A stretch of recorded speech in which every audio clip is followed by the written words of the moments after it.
We're live. Welcome to the Lost Together podcast. I'm Joe, and this is still my attempt to convince Morgan that Lost is one of the greatest television shows ever written, produced, acted in, and then occasionally has a really fun driving scene, like in one of the episodes that we are looking at today. So cute. So we're actually we're back to our 2-episode format after watching The Disgraced Strangers in a Strange Land.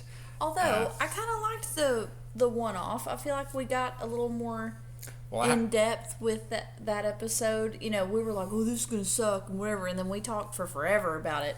So, I don't know. What do you guys think? Do you like the double-ups? Or the recap was forever and a half, right? So, there's a bunch of stuff happening in that episode. To recap what's going to happen in Tricia Tanaka is Dead is going to be, really nothing. I mean, I like it. It was a great episode. Such a feel-good.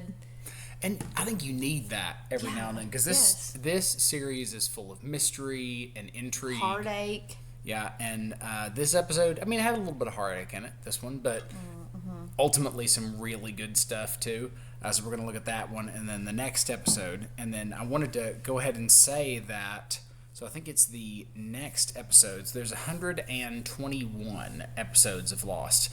The next episode, so not Tricia Tanaka is Dead, but Enter 77, is the 60th episode. So technically halfway through the next episode that we watch, we will be officially halfway through the series.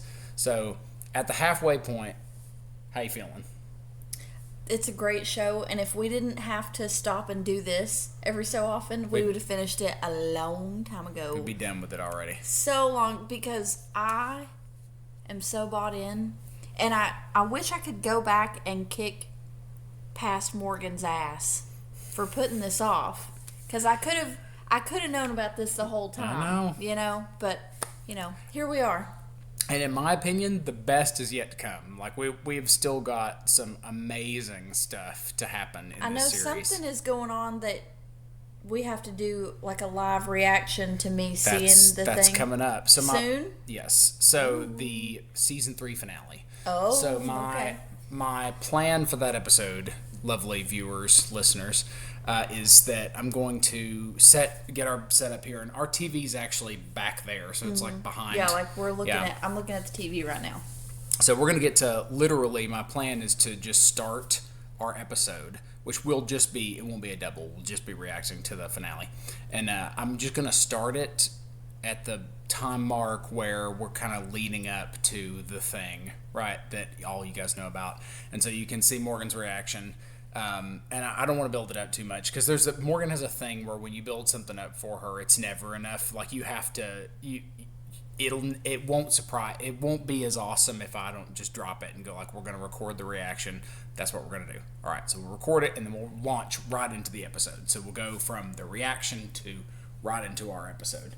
So that's do some fancy editing. Yeah, or time it perfectly so that I don't have to edit it very much, since I'm not much of an editor.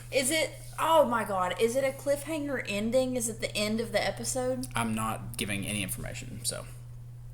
Let's get into Tricia Tanaka is Dead. I hate cliffhangers. So, Tricia Tanaka is Dead is the 10th episode of the 3rd season of Lost, and it is the 59th episode overall. It is a Hurley episode, and it introduces his dad. His papa. Portrayed by Cheech of Cheech and Chong. So, Cheech Marin. Wasn't a blunt insight. Although, wasn't he going to Vegas? I wonder what the marijuana budget was. You've seen that TikTok of Zach Galifianakis asking Matthew McConaughey what the marijuana budget was for True Detective Season 1. Yeah. I mean, anywhere where Cheech Marin is, the marijuana budget. I mean, I would think that the marijuana budget, since they were in Hawaii and they were filming Lost, was pretty high, but I'm guessing it at least tripled whenever Cheech Marin got on set. So, props. Anyway, so we'll get right into it. Let's go ahead and get Morgan's recap of Tricia Tanaka is Dead. Yeah, so what a fun episode title. Let's start there. I remember kind of flicking through the quick scroll of all the episode names, and I remember seeing this one because I was like, damn, this person must be really important. They've named a whole episode after, this person died. So I was going into this thinking, who the shit is Tricia Tanaka? Because we've not been introduced to her. And then I was like, oh my God, I really have not been paying attention because somebody important enough that they got the whole episode named after him is about to take a dirt nap. Well, we start the episode with Tricia Tanaka, the news reporter, who I don't think we've ever seen her before, ever. And she is doing a little fluff piece with Hurley about he bought the chicken joint that his dickweed boss Randy ran or whatever. So he bought the place, and Tricia's like asking him, oh, Hurley, like, why did you buy the chicken place? And he's like, I like chicken. And she's like, cool, well, you must be a really lucky fella. You won the lottery. And he's like, actually, I've had quite a bit of bad luck. My mom's house burned down.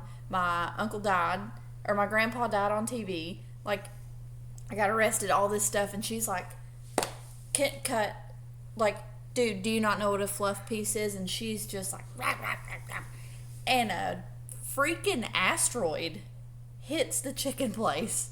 And, there have been times where I've been like, man, Hurley is just looking into the whole bad luck thing like way too much. He does not he's not cursed, But when that asteroid hit, I was like, damn, maybe he really is cursed.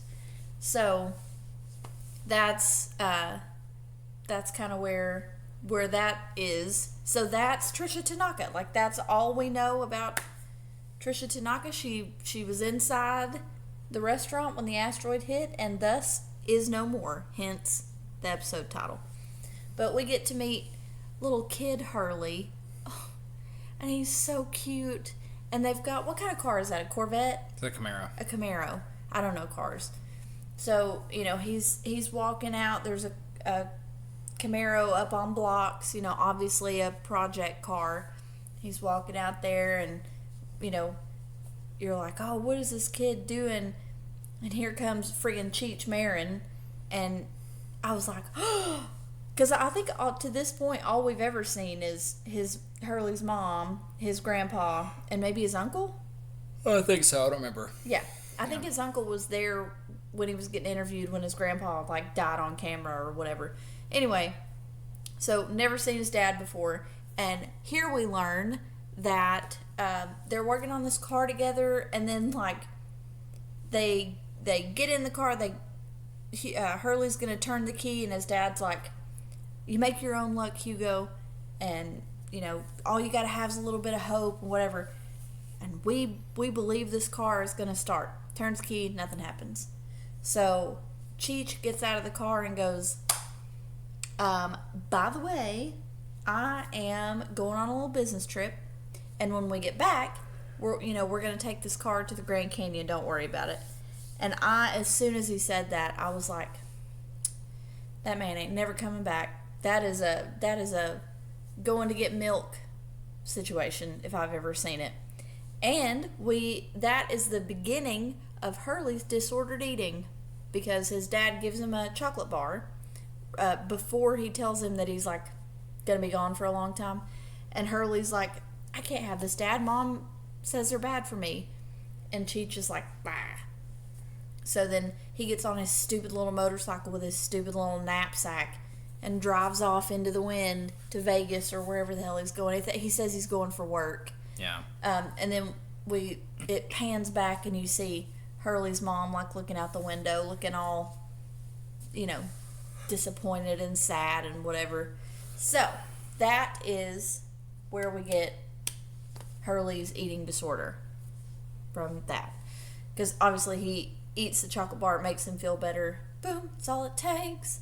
So I'm going to stick with where we're at with Hurley before we go back to the island.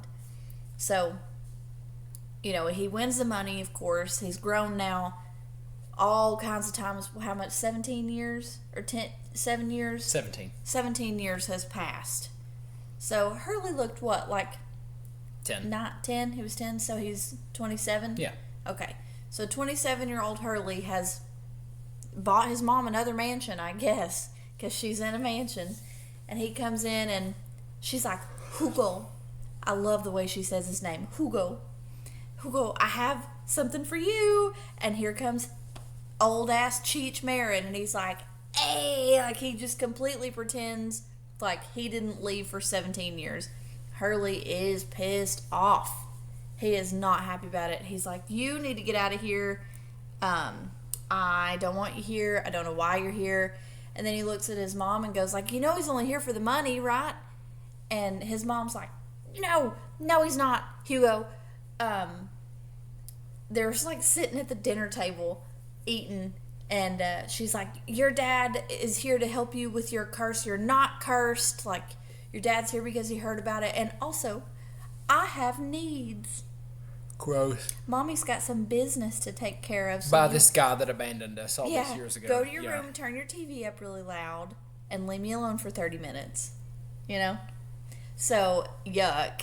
And Hurley didn't even react to that. I would have turned myself inside out if my mom said something like that to me at the damn dinner table with my abandoned father.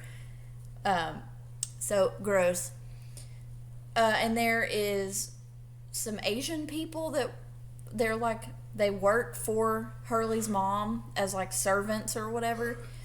And she has this like huge golden statue of Jesus on the middle of the table that Hurley had commissioned for her, she said, right? Mm-hmm. So, she's super religious. She is not loving all this curse stuff. So she somehow or another sets the dad up to take Hurley to a psychic or like a witch doctor, and she's going to fix the curse. I knew from the minute they walked into that lady, I don't even remember her name. A tarot card reader is all it says. So, she starts flipping these cards, and she's like, oh, this is bad. You're cursed. You came into a great deal of money, and you're cursed. And the third card, because when you pull the 3 cards like that, it's supposed to be past, present, future. Right. And his future was death. And anybody that gets that card, they're like, oh, I'm gonna die. But the death card does not mean like literal actual death every time. Yeah. It can, but typically means change, metamorphosis. Yeah. That kind of the loss of something, not necessarily your life. So, she's like, oh my God, I gotta get this curse lifted off you. So she starts doing some BS, and then immediately Hurley said, did my dad put you up to this? And she's like clutching her pearls about it. And he said, I'll give you $1,000 if you tell me right now. She goes, no, I didn't. And he goes, 10,000. And she says, your dad put me up to it. And I was like, I knew it. So he leaves, and he has decided he's going to give all the money away. Because his dad is like, yeah, I'm here for the money. He tells it, but which I was like, good for you, you lying sack of shit, for telling the truth for once in your life and not being a total piece of crap. Right. So Hurley's like, well, I'm going to Australia, and I'm going to give all the money away, so I'll see you later. And his dad's like, he gives some impassioned speech about how like giving all this money away is not gonna make him feel better, and it's not gonna lift the curse, because there is no curse, because you make your own luck, and blah blah blah. And Hurley almost stays. He hesitates. He's about to shut his little bag, and because his dad's like, oh, he got the car. His dad brought the car to the mansion, and I was like, that is a bold move. Because that car, that every time Hurley sees a Camaro somewhere, it's like somebody's punching him right in the heart. No, but Hurley has the car. Oh. Yeah, Hurley has the car. Sorry, okay. I got lost there for a second. Sorry, I thought that the dad brought the car. No. Hurley has it. Yeah. Well, yeah, but his dad's like, we could still go to the Grand Canyon. And Hurley's like, I'll send you a postcard from Sydney. Bap! Shuts the thing. And then his dad goes, I'll be here when you get back. Shut up, Cheech. God. So that's the flashback. So on the island, it opens with Hurley telling the story of like how him and Jack and Kate and Michael and all them were like caught by the others, and he got let go, and blah blah blah, and just how traumatizing and scary everything was. And he is crying, and he's like, I just wish you were here. And he's standing at Libby's grave. Oh, before I forget, did you happen to catch Hurley's dad's name?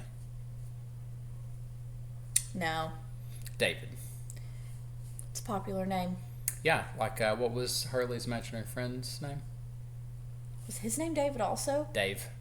I was thinking about Hurley's imaginary friend. I was making biscuits and gravy for dinner, and I was like stirring the gravy, and I got to thinking about that guy. Yeah. And just how jacked that would be. Dave. Yeah. Dave, yeah. So he named his imaginary friend after his dad, subconscious. Well, his imaginary friend wouldn't leave him. He never left him. He was like, yeah, come jump off the cliff with me, buddy. Yeah. I guess he did leave him because he did jump. But anyway, yeah, so he's talking to Libby's grave. It was so sad. I was like, God. So then Hurley, for some reason or another, he takes off into the woods. Oh, he's chasing Vincent. Or Vincent starts it. He's, doing that dog thing where they're like, roo, roo, and then they run away, and then they come back, and then they run away, and they come back, like, obviously follow me. Leads him to this old, like, VW bus car with a dead guy inside of it that's been dead. He's so Long way dead. dead. Long dead, Way yeah. dead. And there's, it's a Dharma car, and Hurley's like, wow, like you would think he won the lottery again. He's so excited. He's like, hell yeah. So Hurley makes it his life's mission to get this damn car running. So he runs back to the island. Everybody's there, and he's like, guys, I found a car. Like, we're going to make it run. And everybody's like, why would we do that? And he's like, because we need a little hope. We need something to go right. And everybody disperses except for Jen. Hurley's like, and Hurley goes like, man, I'm so glad that you're in this with me, and whatever. And Jen says like, yeah, something that does not make sense conversationally. And then Hurley's like, you have no idea what you just signed up for. I think makeup and wardrobe made a conscious choice to make Jen's hair longer as they were trying to make him more likable. So this just a theory, I haven't seen that anywhere, but when he first gets on the island, he's got like a spike kind of haircut, like it's short, and now it's long, and it's like softer looking. Yeah. It frames his face a little bit better. And I distinctly remember thinking in this episode, like, you would never think this guy and the guy from season 1 are the same guy. Yeah. And just to glance at him, like, you wouldn't think this guy is a huge jerkwad who used to work for a Korean gangster or whatever. But anyway, just a note there, because spoiler, there's no art within the art in this episode, so the analysis is going to be short. Yeah. So, yeah. Yeah. So they find beer in the car, which, based on how totally like decomposed Roger, the dead guy, is in the car, that beer, there's no way that had any kind of, I don't even know how Sawyer was drinking that. But Sawyer shows up, and Hurley's like, we're going to get this car running. And he like shows, Jen looks at the engine. There's like vines and shit growing in the engine. It is not looking good. And Sawyer's like, you can't fix this car. And Jen's like, no fix. So he understands that this is not going to work. And Hurley's like, we got beer. So Sawyer's like, I'll help you with the car. Yeah, I'll stay. So he's drinking that nasty swamp water. There's decomposing body fluids and scales and whatnots on that. What part of Sawyer makes you think he has discerning taste? Like he's just gonna drink it because it's alcohol. Doesn't matter how old it is. Yeah. But Sawyer, I guess, starts getting a little bit drunk, and he tells Hurley that Jack is still on, with the others. And he's like, yeah, we got away, whatever. And, so they're like, there's some camaraderie going on. And Desmond and Charlie are talking, and Charlie is like trying really hard to figure out when exactly he's going to die. And Desmond's like, it doesn't work that way, brother. Like, I don't know. I can't tell you exactly when. So there's all that going on. Kate, surprise, has decided to tell everybody F you, because her and Sawyer kind of get into it because she wants to go back and get Jack, and Sawyer's like, no, we're not going. Jack literally told us to stay here, to go. Like, get off the island, come back here, and stay. And she's like, you don't tell me what to do. You're not my daddy. So she decides that she's going to run off. And she tells Saeed, that she's going to get Jack. But she does not tell him that Jack is with the others. So, and I don't know why. Because if you want somebody to help you do some, like, killing and rescue missions, Saeed's your dude. Saeed is your man for that. So Charlie decides, well, Charlie, Hurley, Jen, and Sawyer are working on the car. Can't get it running. Hurley's in there. He puts that key in the ignition and he's like, I believe this car is going to start. I have hope this car is going to start. And there's like this big music swell and you think it's going to start and then nothing. He turns it and nothing. So he kind of looks over the steering wheel and there's a huge drop off. And he goes, we are going to jump start this car. Y'all are going to push me down this hill and it's going to jump start the car. And I forgot that you can do that with manual cars. Yep. I've had to do that before, and it is scary and not fun. And I've never done it off a freaking cliffside, basically, which, I mean, that was intense. There's a big, huge pile of rocks down at the bottom that if they hit it, he could have swerved around it. You know, he would have hit something else eventually. Yeah. But he also could have bailed out of the car. Like, he isn't gonna be going that fast. Like, they were hauling ass. He's gonna roll off into grass. Like, it'll hurt, but he'll be fine. Like, it'd be all right. I don't know. Yeah. But Sawyer's like, you see them rocks down there? You know, you're gonna hit that and die. And Hurley's like, I have faith that I won't. So Charlie gets in and he's like, you know, testing fate. Yeah, like, you know, if I'm gonna die anyway, this is a pretty cool way to go. So Sawyer and Jen push that van, and sure as shit, they get, you know, almost to the rocks, and then we start hearing, "Ow, yeah!" And it's Shambhala, Three Dog Night. We're partying. We got the car running. Woohoo! And it is just such a feel good. And there's kind of a moment where everybody else goes back to, you know, the beach or whatever, and Hurley's by himself in the car, and you can just tell he's like, "I fixed the car, Dad." He's driving around and it's just Three Dog Night, Shambhala. So running the gas out, yeah. Which, that car would not be running. Gas is only good for like a year, and Roger, you know, it takes quite a while to get that level of yucky. Yeah. And the damn thing was on its side, so there's all kinds of, you know, plot holes here, but, you know, the real thing is, like, hope prevails.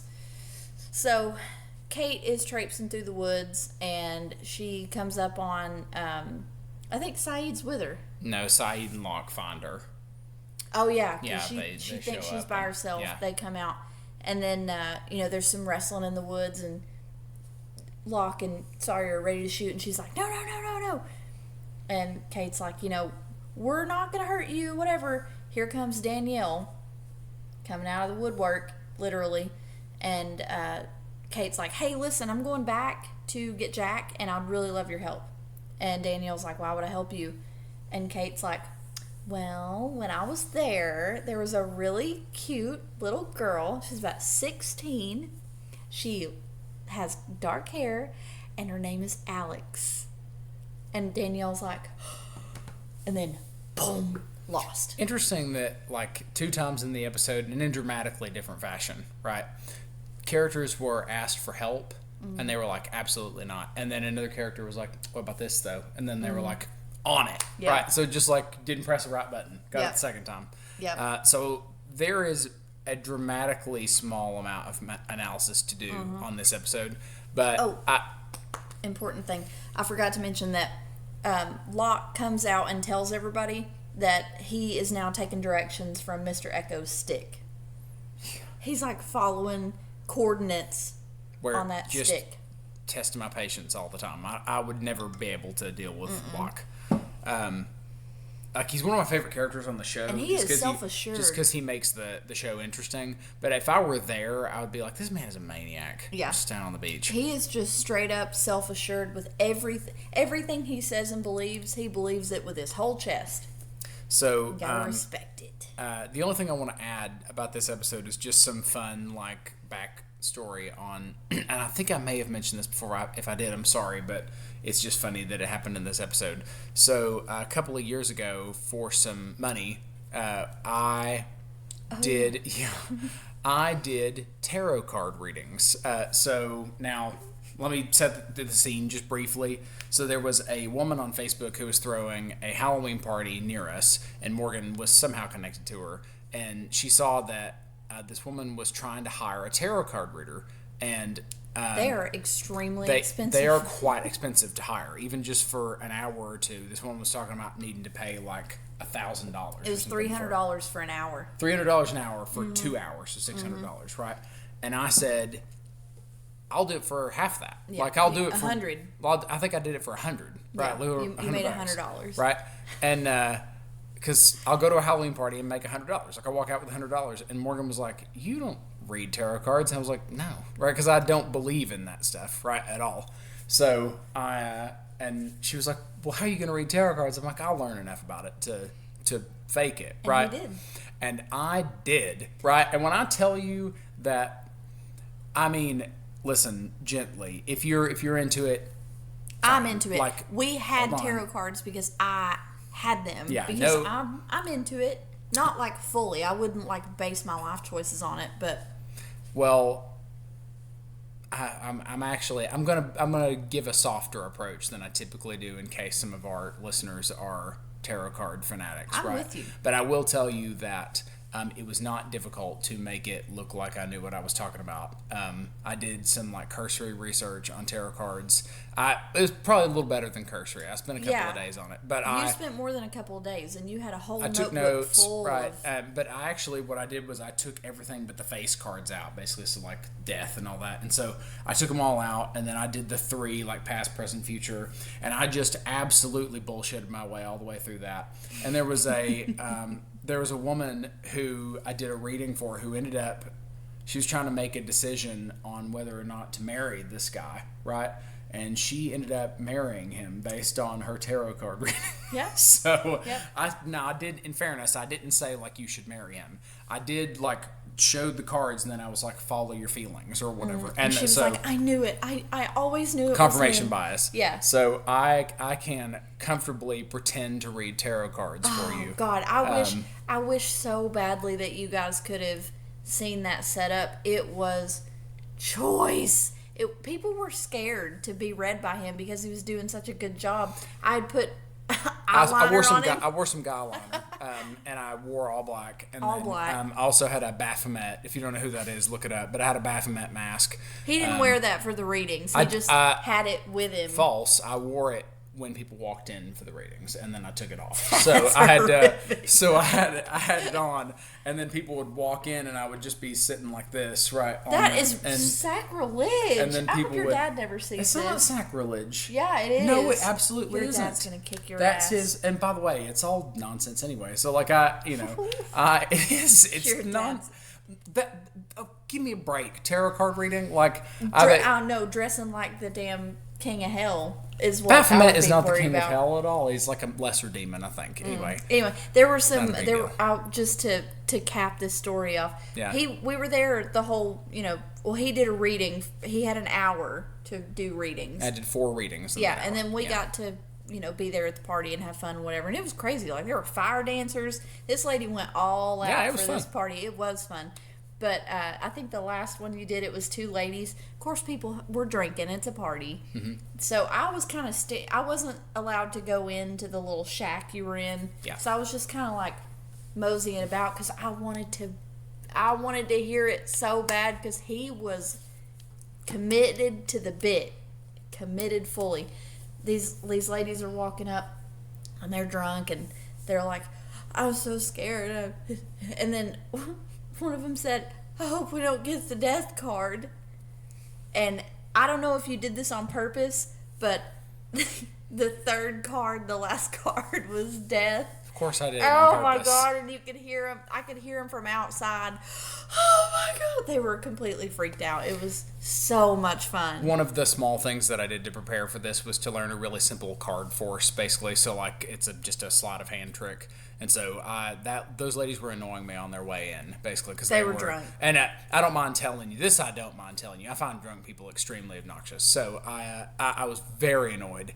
And it's just the volume, right? They just were talking laughing at an insane volume, right? So I was like, I'm gonna scare them, right? So I had the Satan card in there, and I also or the devil, whatever it is, and then death was in there, and the Queen of Cups or something like that. I don't whatever, but it was compelling, right? And she was very scared by the end of it. So, but the point of the Halloween party is to be scared. Like it's you know, it is what it is. It was a very good time. So, yes, it was. That's it for that episode because there's not a ton of analysis to do other than I think it's a super fun episode. And it was. Oh, by the way, the news lady Tricia Tanaka. Did you happen to catch the name of the news station? No. Action 8. Are we gonna? Yes, we will. Okay. At the end. Oh my God. All right. So let's move on to Enter 77. Yeah. And there's a much more substantive episode. Yeah. For sure. All right. Yeah. So this is a Saeed episode, which I would not have guessed from the title, and same with the last one. I wouldn't have been like, that's a Hurley.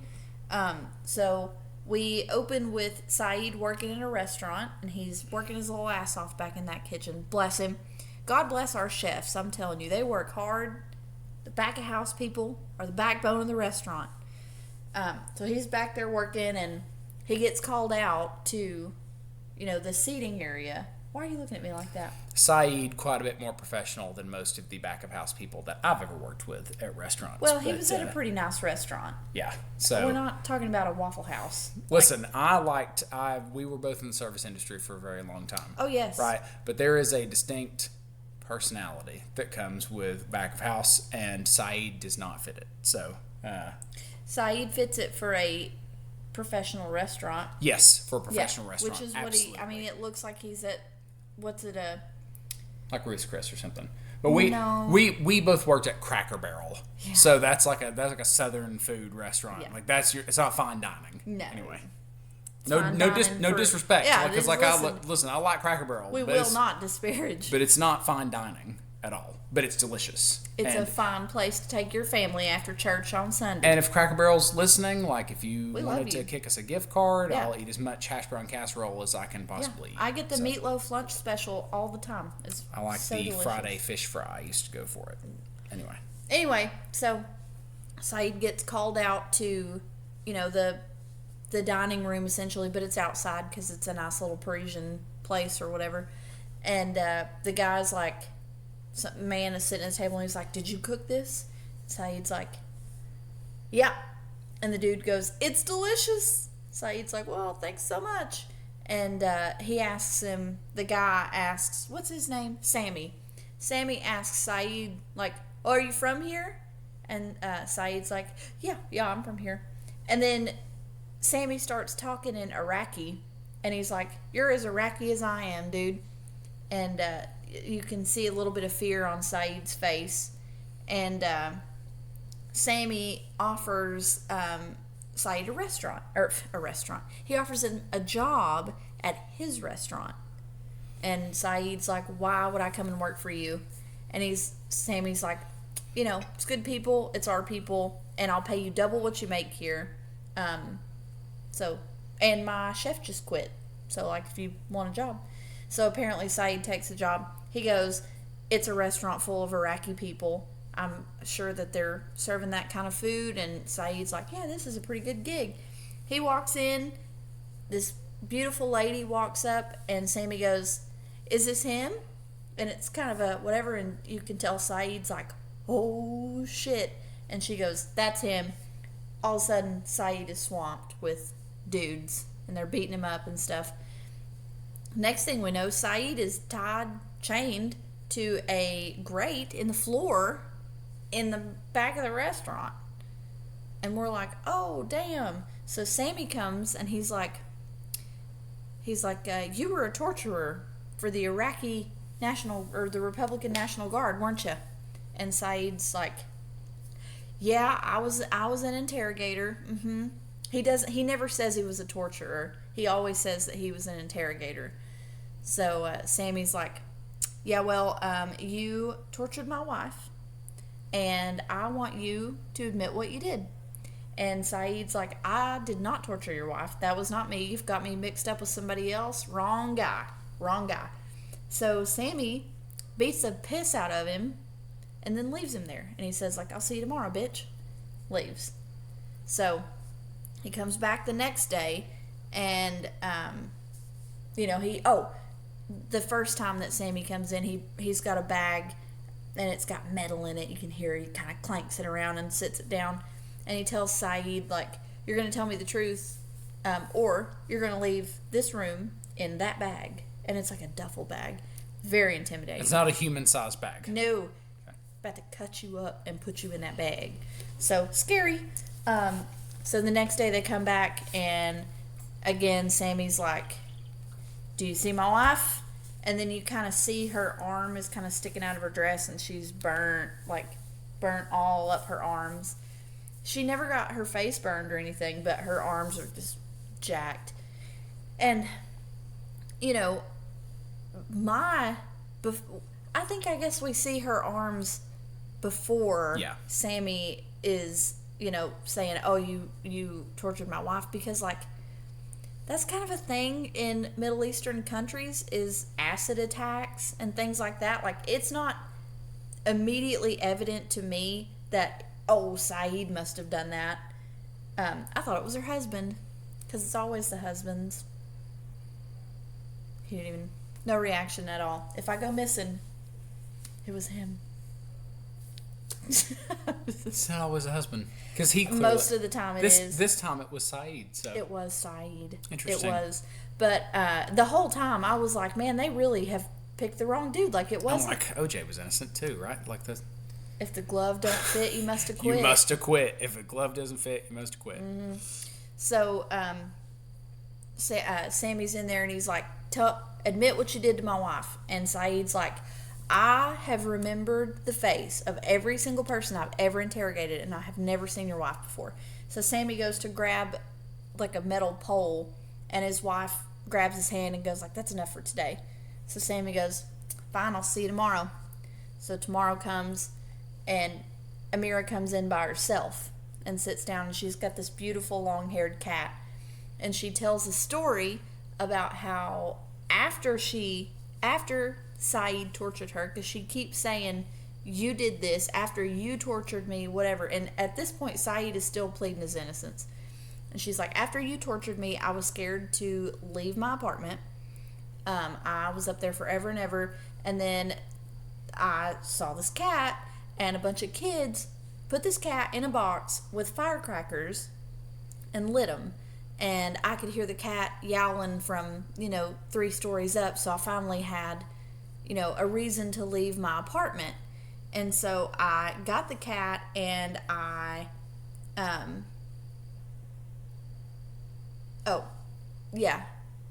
ahead of myself, sorry. So she's like, "I got the cat, and then, like, he loves me, he sleeps with me, he's, like, healed me, and he made it so that I was able to forgive those children." And she's like, "I want you to give me the respect of admitting to me what you did. And if you do, then I will tell my husband that I got the wrong guy. I made a terrible mistake. You're the wrong guy. And he will let you go." And Saeed completely breaks down, starts crying, and he's like, "I am so sorry." And it wasn't acid. it was hot oil. So he like fried her arms. It's terrible. He cries and cries and cries, and he says like, your face has haunted me every day since, that happened, and I am so sorry and whatever. And she says, I forgive you. And Saeed is like, why? Yeah. Why do you forgive me? And she says, every person is capable of doing what those children did to this cat, but I will not be that. And I was like, damn, that's a good one. Man, that's a strong lady right there. That is a she is a strong lady. Yeah. I am 31 years old. I'll be 32 this year. Mm-hmm. I have yet to reach that level of nirvana where, like, I truly can let go. People, you hear it all the time, like, hating somebody is only bad for you, and you just poison yourself, and forgiveness is the real freedom. Resentment is like poisoning yourself and expecting somebody else to suffer. Yeah. Which, I mean, yes, that makes sense. Like, people that have hurt me are probably not aware, or if they are aware, they don't give a damn. So the only person that's suffering is me. But I am not mature enough, I guess, to say it with my mouth and mean it. I could say it, I could lie, but to mean it. Well, you're Western, and that's a very Eastern philosophy. What, forgiveness? That kind of forgiveness is Eastern.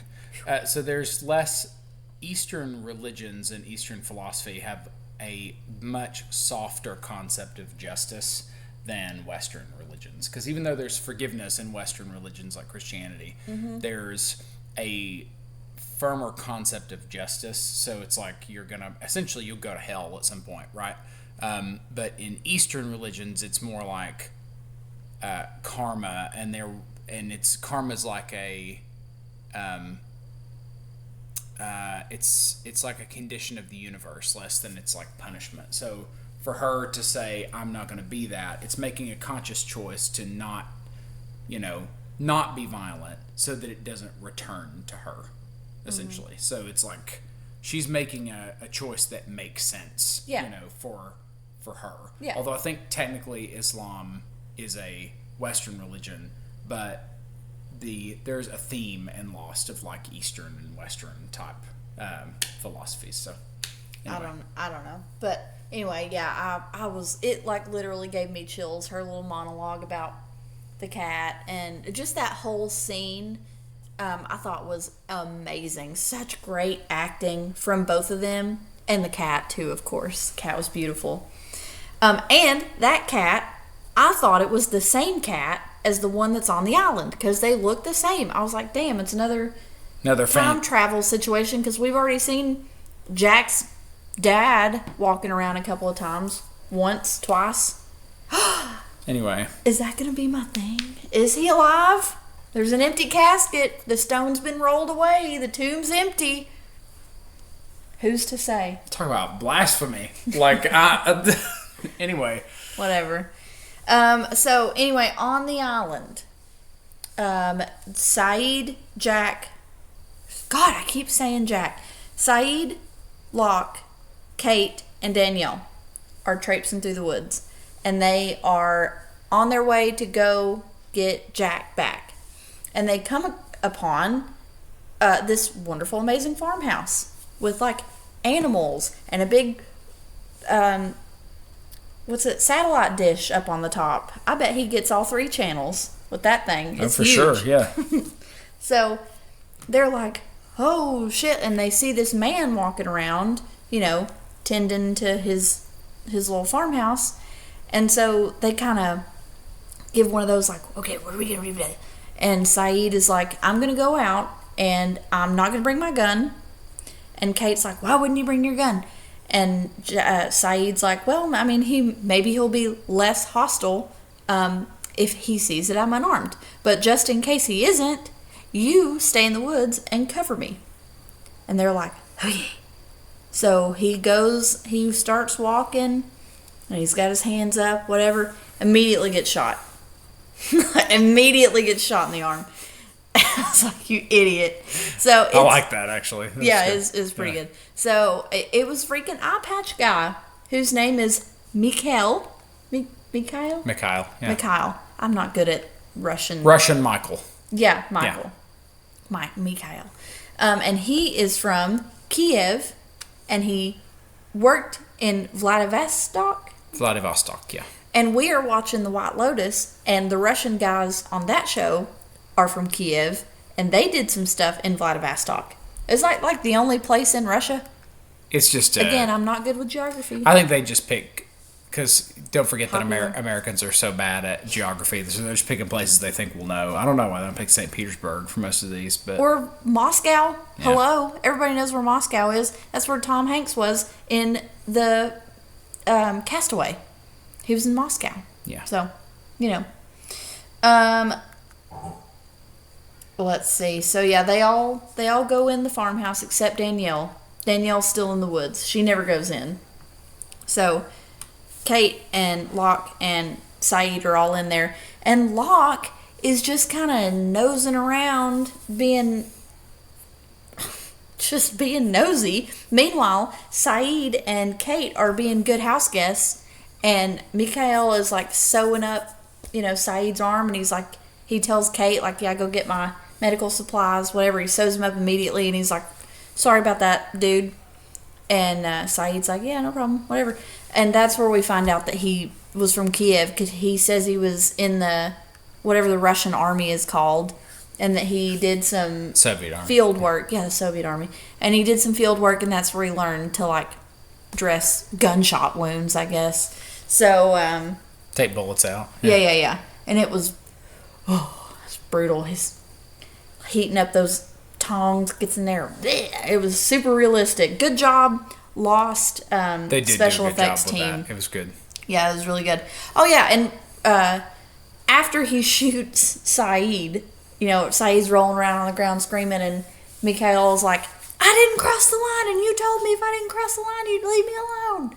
So inside, he tells everybody else, he calls the others the hostiles, but I believe that that's like some double entendre bullshit, because our people don't know that they are probably who he's talking about when he says the hostiles.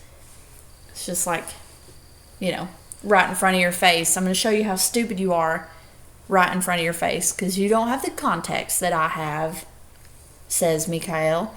So he tells them that he was part of the Dharma Initiative. He's the last living member of the Dharma Initiative, and they were scientists, and the hostiles killed everybody but him, and they said he made a deal with them where if he stays in the valley and doesn't leave his little border, that they'll leave him alone. And it's been that way all this time, and everything's good and cool, and he is able to like talk to the outside world and whatever. So he like gets this beautiful pitcher of tea, and he's like pouring tea for them. And while all this is going on, Locke's being nosy. He finds a computer, and the man just cannot help himself. He just cannot help himself. When he finds a computer, he's like, this is mine now, and everything's on it is mine. And it's a chess game, like old school, like, I play solitaire on like old school PCs. It's like that, and the computer talks and goes like, your move. So he's playing chess with it. And Mikhail says, like, I've been trying to beat that game for 10 years. Good luck. It cheats. And so then, of course, John's locked in. He's like, well, again, my computer now, and I'm going to beat this game because you said that I can't. Don't tell me what I can't do. It was a good callback.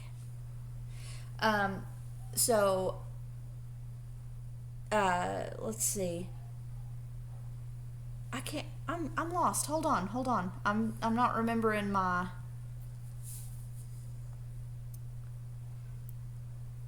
Oh, I also didn't know. The one-eyed man reveals his name to be Mikhail Bakunin, the same first and last name as a famous Russian anarchist. Yeah. I did not know that. Yeah, you got me on there. I was going. Oh, sorry. No, that's okay. Sorry. Yeah. Let's see. Yeah, he says he's been there for 11 years. Mikhail says he's been there for 11 years. I'm trying to figure out, I can't remember. They're drinking the tea, and Mikhail goes like, I don't know why we're still playing this game when we know we're well past that. And then shit completely hits the fan. Yeah, like, because Saeed says to Kate, I figured out that he's not alone. He's not alone, right, yeah. Because the horse outside or whatever. But he says... But then Mikhail basically has picked up on the fact that Saeed has picked up on the fact that he's not Which I don't himself. know how, because Saeed was playing it real cool. He wasn't asking invasive questions. It's meant to just tip you off to how... like intuitive and trained and stuff Mikhail is. Like he's no slouch. Like he's not just some guy. Like he's a professionally trained soldier. So shit hits the fan. They end up fighting. They get him pinned, and then here comes Locke, and he's like, Saeed, I've looked everywhere, every nook and cranny of this place, and there's nobody else here. I think you're wrong. Saeed immediately yanks up a rug, and there's a freaking trap door, and he's like, not every nook and cranny. So they tie him up. That's what it is. Yeah. They tie him up, and they left John in charge. And I was like, y'all have fucked up. Like, you can't leave John in charge when he's got an impossible challenge in front of him, because he is going to completely fuck that up. And guess what? He did. He beats the chess game. And then here comes the Asian doctor guy that was in the orientation video. And he says, like, manual override, has there been a hostile takeover? Enter 22. If blah, blah, blah. The hostile takeover 77. Oh, the hostile takeover 77. But there's all kinds of other ones. And, of course, Locke literally has no fucking clue what's going to happen if he pushes these numbers. Does that stop him? No. He's boo, boo, doo, doo, doo. So he puts in 77, and I'll be damned if the whole place doesn't explode. Well, yeah, that's the second time he puts it in. Because the first time, Mikhail gets up, and he's going he puts the knife to his neck. Idiot. Again, don't leave John in charge of anything. He's too curious, right? But then you know what they say about curiosity. Yeah, it's... Kill the cat. He's got him at knife point, and then they find B in the basement. Oh, yeah. From the dock. Yeah. The lady from the dock. Yep, completely forgot she was down there. So then they got to do like a Mexican standoff outside with... Yes. They've got the gun, and then Mikhail's got a gun. And Mikhail and B start speaking Russian, and she's like, do it! Do it! And he shoots her. He shoots her and kills her. Right there in front of God and everybody. And then the place explodes. So, what... and we find... so they're taking Mikhail away from the farmhouse, and Saeed's like, damn it, John, like, what the hell? He's like, now we gotta go, because everybody is gonna see that, there's been an explosion. They're gonna come so, with us. we got to go, and we're gonna take him with us, and Saeed tells Mikhail, he's like, you're gonna take us to the others, okay? That's what's gonna happen. And Mikhail goes, there is nothing you could say to make me tell you that. And Saeed's like, here's your map, bitch. Here's where we are. Here's all the other stations. I got it all right here. And Mikhail's like... He says, I'm going to kill you as soon as I get the chance. Yeah. He's like, you're going to let your guard down and I'm going to kill you. And Russo's like, he's got a point. Yep. Yep. And she's like, why shouldn't we kill him right now? And then freaking Saeed sees that cat and he's like... He's my prisoner, and I'll decide his fate. And I was like, oh, look at you. What a weird choice to find some humanity here. Like, you're thinking you're going to chip away at him, and you guys are going to be buds? Now, if I might grab the B plot, because there was no art within the art in the first episode that we reviewed today, but there actually is art within the art in this one. It's in the B plot. Okay? And so I don't want to... There's a specific thing I got to go over here. So back at the regular camp on the beach, they have found a ping pong table, and they're looking for a ping pong ball because they've got paddles and they need a ping pong ball. Well, Sawyer, true to his form, has a ping pong ball inexplicably and is pissed that everybody has his stuff from his stash because obviously they raided it.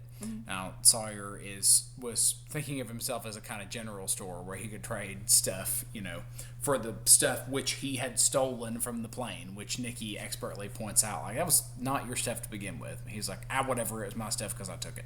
Yeah. So he's got the ball, and he's like, make y'all a deal. You can play me for the ball or whatever, but you're going to pick your representative, and then I'll come back in an hour, and, whatever you want to wager. And Hurley's kind of looking at him, kind of, interested, and he goes, anything? And Sawyer says, yeah. And Son says, no nicknames for a week, right? And he says, all right, Crouching Tiger, Hidden Dragon. Yeah, right? I was now, like...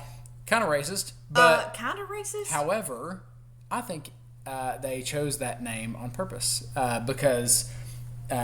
are you familiar with the movie Crouching Tiger, Hidden Dragon? Is that a Bruce Lee movie? No, it's one of the most famous foreign language films ever made. Won an Oscar, and it was it was the first one where they used like those suspension things, and you can like the stunts were done in the movie, and it's where they're like flying through the air and stuff. And it's a beautiful movie, expertly done. I think it's in Mandarin.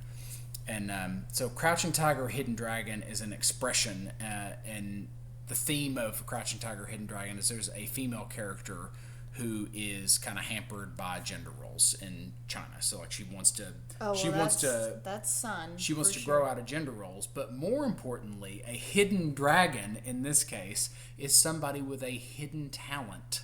And so Sawyer comes back to play Hurley in ping pong. Okay, Avalanche. Who beats the absolute shit out of him in ping pong. So he is like, a hidden talent. So I think that they chose, because it's a very evident theme in Crouching Tiger, Hidden Dragon, is like hidden talents, basically. He has called them racist names before. He has. I was like, damn, that was like super racist. But Crouching Tiger, Hidden Dragon, specifically about hidden talents, and then gender roles and suppression, right? So like makes sense for Jen and Son, makes sense for the ping pong tournament in which Hurley wins. So there's a skunk rule that now if Sawyer had 3 points, that means that the game would have been over at 13-3. So typically a typical ping pong game will go to 21. So at 10 points up, you would call the game because they said we're going to do like a skunk rule, and Sawyer's like, yeah, sure. He said whatever. the mercy rule. Yeah. We call it skunk rule in baseball, right? It's like you stink or whatever. So like 10 points up, it would have been over. So the final score of that game would have been 13-3, which is how many points? 16. One of the numbers. Yeah. I actually don't know if I've seen that somewhere. I just came up with that on my own. But that's pretty good. Yeah, 13-3 would have been the final score if there was a mercy rule. So it's pretty good. So also, Sawyer's like, he's all dejected, whatever, and Hurley walks up, and you can tell that Sawyer's fixing to call him a name, and Hurley's like, bap, bap. It's Hurley or Hugo. And Sawyer's like, okay, Hurley, have you seen Kate? Where's Kate? What's going on with Kate? And Hurley's like, dude, don't worry about it. She's with Locke and Saeed. They're like super safe. Don't worry about it. And you can just tell that like poor Sawyer, he looks around the island and there's like Jen and Son and Xerxes and that blonde girl and like all these couples and poor old Sawyer. And something else I noticed, he's reading again. Mm-hmm. He don't have his glasses. He's not had his glasses in forever. Yeah. I bet his head hurts. He's just going to have a headache. He doesn't care. Yeah, bless him. So he's... so that's the end of the episode. That's the end. Good overall, I think. And finally, I had read that originally when this was airing, people were kind of getting impatient with not learning about the lore of the island for a while. So you had Strangers in a Strange Land, and then Tricia Tanaka is dead. We're not really learning anything about the island. There's like nothing about the island on that one. So we do learn that at one point Saeed asks if any of the electrical cords go into the water. Yes, right? I was going to go back to that because I completely forgot to mention that. So basically you're starting to get an idea that there's a kind of central hub for Dharma, and then there's Dharma stations. So you're starting to kind of get an idea of the physical layout, which is important, and one that's in the ocean, which gives out pings. That Saeed's like, that's how they found my boat. Yeah. Mikhail's like, you have a boat? Saeed's like, I had a boat. I had a boat. So he's at the flame, which was used for communication, so like a torch, right? Makes sense. And we've got, let's see, the flame. We've got the Swan. pearl. The pearl is the underwater one. The swan is the one with all the TV screens, right? Yep. And then we got the barracks where they live. Yep. Which, why would they call it the barracks? What a terrible name. That reminds me of like prison. Yeah. I mean, barracks are used in the military too, though. So you've got the Hydra. The Hydra is the underwater one. No, the Hydra is the one that Jack was imprisoned, Oh, that's right. That's right. On the separate island. The Swan. Which one is that one? That's the one that they were in the whole time. Hatch. Okay, Yeah. Why is it called the Swan? The Pearl, the Arrow, the Flame, and then there's a couple of others which I'm not going to name because you haven't been acquainted with them yet. Okay. So you're getting a little more familiar with Dharma and how that's laid out. You're getting familiar with now something interesting I'd like to point out is that there's some deception on the part of Mikhail, right? Saying like, not Some realizing deception. he wasn't. But interestingly, when he's handcuffed and being led away, he stands by the hostels thing. So he says hostels again. He mentions the hostels. That's not an accident. So Losties will tell you that's not an accident. And it's not, by the way, for your prediction earlier, he is not referring to the plane crash people. So, Well, I just mean he's not talking about the others. He's not talking about Ben and his crew. Or is he? Because now that I'm thinking about it, when I first saw B and all them, when they had Walt, they were in mud huts, and Ben and his crew were at Oak Ridge houses. They had a little community of those tiny little houses. So they have so maybe he is talking about Ben and them being hostiles. Well, wow. Okay. Think of the Dharma videos that you've seen that they keep finding in the stations. They're all very old, right? So the Dharma Initiative and those beers, and they're in a Old Volkswagen as hell. van. Yeah, and Mikhail's very been there old. 11 years. Yep. So And this is the 2000s, right? So it would have been 2005. in the 90s, 80s. Yeah, since he's been at the Flame, but Yeah. not since the Dharma Initiative was there. Volkswagen vans were popular when 70s. the 70s. Yeah. Yeah. So yeah. Beer There from the is 70s. I mean, we're kind of at the tail end of a thing, and there's a lot of history, so worth knowing. Yeah, I'm excited to learn more about that. Well, yeah, the Dharma Initiative is fascinating. I mean, it's obvious that there's been some insurrection and split in the group because Juliet has already tried to get Ben murked twice. So, she's like, he's dangerous and blah blah blah. So not everybody loves him. So there's a subset of. But I'm wondering, are the Hut people, are they trying to help get other people off the island? Or not, because they were holding Walt captive. Yeah. And they had, but Michael tied to a freaking pole, John Smith style. B and Ben were in the same place at the same time on the dock. Oh, that's true. Yeah, so they're Yeah, I don't know. Anyway, what it's the heck is going on. the only kind of spoiler I'm going to give you here to help out is it's a history thing. It's not So there were people there initially. More people showed up. Then there was a butting of heads. Does it say anything about that in the episode? I'm making a prediction. 42. Look at me. Good prediction. All right, so the next episode is called Par Avion, and it is... That is French, isn't it? Yes, It's about for flying, for a plane. Something about a plane or the air. Yeah. it's about Claire. Oh yeah, we haven't learned anything about Claire in a while. Claire episode. Okay, I'm good with that. All right. Well, we are excited to keep going. Sorry for the long wait on episodes. We're not even going to give you guys an excuse. We just have been busy. Honestly, we've just been busy. All right, so messages in a bottle. Matt says, a new one already? I haven't even had a chance to watch the last one. Rearranges the week schedule. It's so nice. So I said, yeah. Or no, Josh says, ha ha ha, yep, my head's spinning from the podverload. Clever. Daniel says, saying Juliet got a tramp stamp. LOL. She did get a tramp stamp. A tattoo above the butt crack and below the mid back, tramp stamp. Must not be an Australian thing. I don't know if they must. What do y'all call it? Yeah, tramp stamp. Is it a tattoo down under? What's the? I can't think of something that rhymes with Sheila. That would be. Yeah, I don't know. No, let me think on that. Josh, as usual, ahead of her time, pointing out the faces of Jack. This is actually a thing in the Lost communities called Jack face. I love that. There was just something that was pissing me off over and over again about Jack.